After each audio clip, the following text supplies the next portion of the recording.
Welcome to கீத்து cooks. இன்றைக்கி நம்ம மரவள்ளிக்கிழங்கு வேவிச்சு சாப்பிட்லாங்க. மரவள்ளிக்கிழங்கு ரொம்ப சீப்பாக கிடைக்கும்போது நம்ம சிப்ஸ்லாம் செஞ்சு சாப்பிடுவோம். வெறுமனே வேவிச்சு சாப்பிட்லாம். அதுக்கு நம்ம சைடிஷாக 2 வகை கார சட்னி செஞ்சு இன்றைக்கி சாப்பிட போகிறோம். ஃபஸ்ட்டு நம்ம தோல் உரித்து கழுவி பீஸ் பண்ணி அதை ஒரு குக்கரில் போட்டு ஒரு 3 விசில் விட்டு நம்ம வேக வச்சுக்கலாம். குக்கரில் கிழங்கு மூழ்கிற அளவுக்கு மட்டும் நம்ம தண்ணி ஊற்றிக்கலாம். என்னோடய வீடியோ பார்க்குறது முதல் தடவையாக இருந்தால் லைக் பண்ணி ஷேர் பண்ணி சப்ஸ்கிரைப் பண்ணுங்கள் ஃப்ரெண்ட்ஸ். ஆல்ரெடி சப்ஸ்கிரைப் பண்ண அத்தனை நண்பர்களுக்கும் ரொம்ப தேங்க்ஸ்.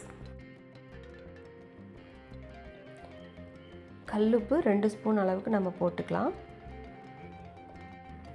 உப்பு போட்டதும் அதை ஒரு கிளறி விட்டுட்டு ஈவனாக எல்லா இடத்துலையும் இருக்க மாதிரி விட்டுட்டு மூடி போட்டு நம்ம மூடிக்கலாம். 3 விசில் விட்டுக்கலாங்க. தம் இறங்கிருச்சு. கிழங்குல இருக்கிற தண்ணியை நம்ம வடிகட்டிட்டு தனியாக எடுத்து வச்சுக்கலாங்க. இதுக்கு கார சட்னி நம்ம ரெடி பண்ணிடலாம். ஒரு மிக்ஸி ஜாரில் ஒரு 10-15 சின்ன வெங்காயம், ஒரு 5-6 பல் பூண்டு, 3 பச்சை மிளகா, ஒரு சின்ன கோலி குண்டு அளவுக்கு அல்லது சுண்டக்காய் அளவுக்கு புளி இருந்தால் கூட போதும். தேவையான அளவு உப்பு விட்டு நம்ம தண்ணி இல்லாமல் கொரன்னு அரைச்சி கொண்டு வந்துடலாம். அது ஒரு கார சட்னி ரெடி ஆகிடுச்சு. இதை நம்ம தாளிச்சிக்கலாம். ஒரு கடாயில் 1 ஸ்பூன் அளவுக்கு எண்ணெய் விட்டு கடுகு சீரகம் போட்டு பொரிஞ்சு வந்ததும் கொஞ்சமாக பெருங்காயம் விட்டு அது தீயாமல் எடுத்துட்டு நம்ம அந்த அரைச்சி வச்ச கார சட்னியில் கலந்துக்கலாங்க.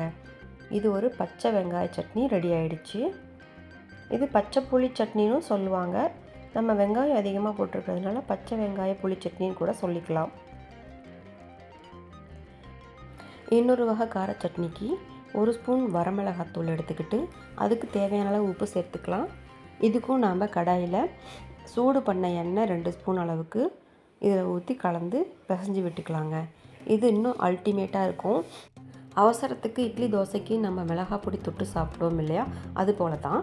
கூடவே 1 ஸ்பூன் சர்க்கரையும் சேர்த்துக்கலாம். சூப்பராக இருக்குங்க. நீங்களும் செஞ்சு சாப்பிட்டு பாருங்கள். நான் உங்களை அடுத்த வீடியோவில் மீட் பண்ணுறேன் ஃப்ரெண்ட்ஸ். Thank you and bye.